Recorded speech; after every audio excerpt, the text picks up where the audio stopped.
All right, everybody, welcome back to the channel. Titus Winders here. So, cross country season's over. Now what? What do we do? So, first things first, take a break. Take a nice short break. 5 to 10 days, no running. If you feel like you have to run, maybe run 10, 15 minutes, just really easy. I understand that. I'm also one of those people that don't like taking completely off, but it's really important to take a break, let your body rest fully, coming off a long, hard season. So, next thing, you better be doing track. Maybe you're doing another spring sport, so that's okay. But if you're not doing another spring sport, you should be running track. Even if you don't like track, you say, I'm just a CrossFit person. No, you're not. You're also a track runner.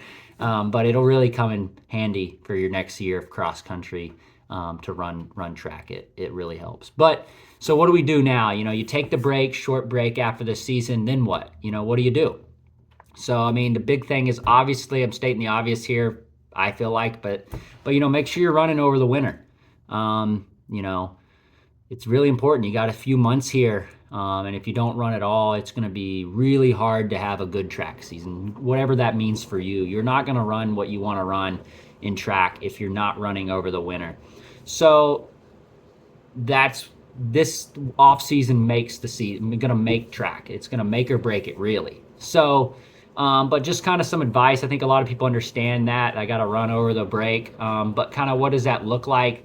My big advice here is don't rush into training. So after that, you take a break. Some people want to jump right back in where they left off into cross, do the same mileage, same training run, same workouts.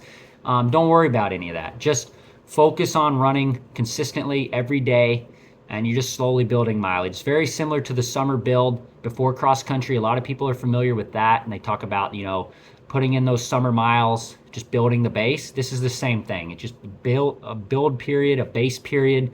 So you're just building your base, just focusing on those aerobic runs, and staying healthy, and that'll set you up when it does come time to start doing workouts. You can do that.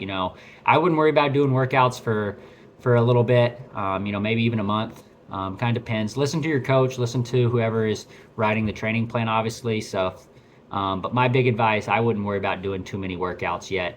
And if you are doing workouts, make sure they're more of like strength-based workouts, just nothing super quick. People, I think common mistake is they try to do a bunch of track workouts in the winter, and really try to get fast, because track is more of a speed-based sport than cross country is a little more strength. I understand that. Trust me, I've been running for a long time. But don't rush into that. The season starts in like March, maybe even early April, depending on your state, and goes through the end of May, early June. You don't need to worry about doing a bunch of speed work right now. That'll come later. There's a time for that. It's not during the off season. That's how you get hurt or burnt out. So don't worry about doing all that. So main focus, run consistently, and just build fitness, building that base. Strides are a good thing to do.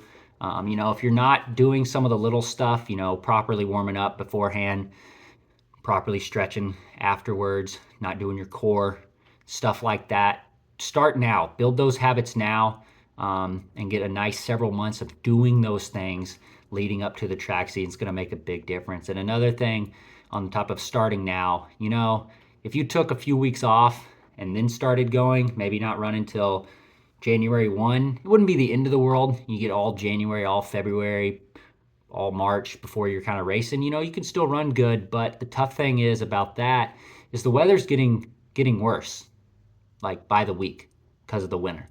It's getting colder. It's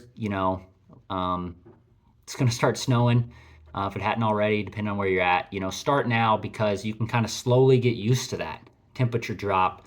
If you wait, it's going to be really hard to get out there, January 1, when it's cold and windy and maybe some snow. But if you start now, you'll kind of get used to it.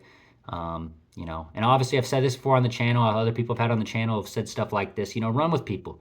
Get your teammates out there in the off season. You don't have structured practice like you do all of cross season, all of track, but get out there, run with your teammates, do it together. Building that base together, and it makes it easier to get out the door. It's one thing, it's harder to miss practice when it's right after school and your coach is going to be like, hey, where are we at today? you don't have that. But if you can kind of have some accountability within your teammates, within your friend group, that goes a long way. So that's my off-season advice. I know some of it's kind of broad, but we're not going to really dive into every single aspect of training. But make sure you're running. You're going to have a really good track season. So hopefully this helps. And good luck with the winter base build, and good luck with track. Thank you.